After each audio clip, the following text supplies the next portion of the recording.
Hello, welcome to another Purple Insider Extra. Matthew Coller here, along with Sam Ekstrom. And Sam, we have a signing to react to. Patrick Peterson went on his podcast, All Things Covered, and the world watched with bated breath as he announced that he is returning to the Minnesota Vikings, disappointing many people in the comment section from Philadelphia, Buffalo, Denver, lots of different places that seem to be interested in bringing along Patrick Peterson, but he returns on a 1-year deal worth $4 million. Seems like a pretty solid deal for the Vikings as they continue to rebuild their defense. Yeah, I think that his co-host Brian McFadden needed to have a little more Jim Gray in him in reference to the LeBron announcement. They had to draw that thing out more, bring the people in, pump those numbers up. But they got it out of the way very quickly. And from the sounds of it, the Vikings beat out some pretty legit teams for his services. He talked to Tampa Bay, Indianapolis, Buffalo, some pretty good organizations. And the Vikings get him back on a deal that's about half or less than half of what it was last year. Peterson said he's not really chasing checks at this point. He wants to play 3 more years. I mean, we really got a lot of information from that show.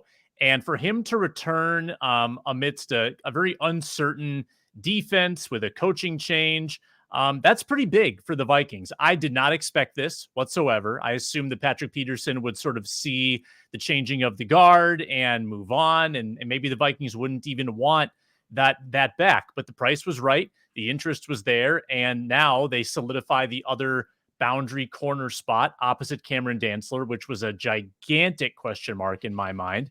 And suddenly this defense is just creeping back to respectability. At minimum, Matthew, they're kind of where they were to start last year with some different pieces, but there's a little more credibility now that Patrick Peterson is in the mix. Yeah, there is still uncertainty at a few positions. Who's playing next to Harrison Smith? Is that going to be Cam Bynum, which we talked about the other day? But now you could start to see it coming into the light of what the starting lineup is very likely to look like. But I think that even beyond Patrick Peterson, who played, I would say, well last year, he was not at all the player he was from 4 or 5 years ago. That's an all-pro, and he was not playing like the guy who's going to put on a gold jacket, but also was respectable and was reliable for this team last season, and maybe was helped by the fact that everyone was attacking Bashaud Breeland all the time on a weekly basis. But at least in terms of the passer rating against, he only allowed an 89.0 passer rating against, according to Pro Football Focus.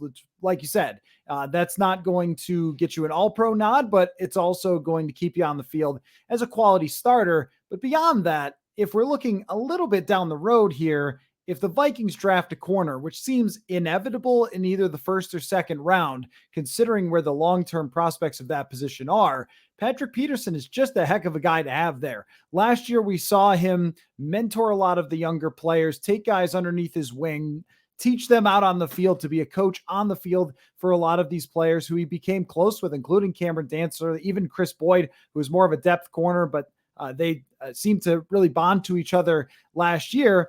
That's what you want if they're drafting a young corner. And Peterson went as far on his podcast to name drop Derek Stingley Jr. as somebody who has been mocked right in that area where the Vikings are expected to pick. Yeah, he sounded pretty confident about that assertion that they are taking a cornerback. Mike Zimmer would be proud, but we would occasionally give Patrick Peterson some flack in our media circles last year because he likes to talk about his own leadership. But I think he does back it up. Like, I truly do, that he really taught those guys a lot last year. And everybody spoke about how valuable he was in that room, like a coach on the field, essentially. And, aside from some lapses in the defense early in the season, which were more communication issues and less physical problems for Peterson, I thought he played pretty decently. Now, was he dominant? Like, was he as good as, say, Xavier Rhodes at his peak? No, but he was solid. And I think that if they can get the same level of play from him and get better play from Cameron Dantzler than they did from Bashaud Breeland, we could see an improved cornerback group. And Patrick Peterson did have to play kind of off of an injury last year as well down the stretch, and still, kind of held his own. So I like the move at that price. If it was $8 million or $10 million again, I would not have liked it, but this seems like a good value pickup and a good use of the money that they saved in that Adam Thielen restructure and that backloaded Zadarius Smith deal. And they still got a few more million left in that salary cap, so they might even be able to swing another deal or two. Now, let me give you the cynical view on this, which would be that it's possible those other teams that Patrick Peterson mentioned, well, they weren't willing to even go as high as the Vikings were, considering Patrick Peterson's age. And he was not graded by PFF. And I know that's not one of his favorite things to hear, but was not graded particularly high in coverage or in tackling. And we saw his high missed tackle rate last year, even though his numbers when being targeted were decent. That basically the stats said, or the grades said, that he wasn't playing dominant football. And what you're always concerned about with players of his age is falling off the edge of a cliff. And he was talking about how much he weighs and how he's feeling light as a feather, as they always do in the offseason. But as you look around this team, that is something that is worth discussing, of Harrison Smith's age. Eric Kendricks is now 30. Jordan Hicks is not very young. Zadarius Smith has a very low cap hit in his first year, and you wonder if that has to do with the league wondering about his long-term health prospects. And I think that's maybe the biggest concern on this defense, is that the first level is a lot of experienced and proven players, but are they the versions of themselves that they used to be? I would still say that there's a lot of value in having Patrick Peterson there if they draft a corner, in terms of developing that player and just what he means to a locker room. But in terms of how much he raises the level of the secondary, I think that is very much, you got to wait and see with any player of his age, not even just specifically him, but anyone who's getting into their 30s in the NFL. Yeah, and you wrote on the website too about the danger of not developing young talent, and there is something to that.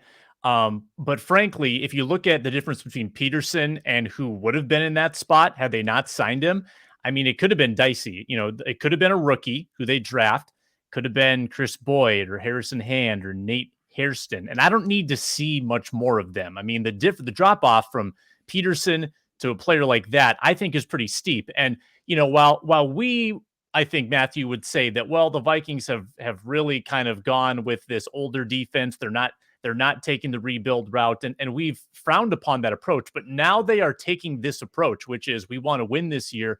We want to have this reputable defense. We want to have guys that can lead the young guys along. I mean, I think this makes sense through that lens, to bring in someone like Peterson to sort of stabilize the ship, because you don't want guys learning on the job at cornerback if you're trying to win. If you're okay losing, then yeah, you should develop those guys, but not through the lens this team is operating with, which is, we want to win this year. And some of these deals that they've signed, or extensions or restructures, have hurt them long term with void years or with big dead cap hits if they have to move on, like Harrison Smith, like Adam Thielen. You mentioned that restructure helps them now. It certainly does not help them in the future if they have to move on. This deal for Patrick Peterson, 1 year, $4 million.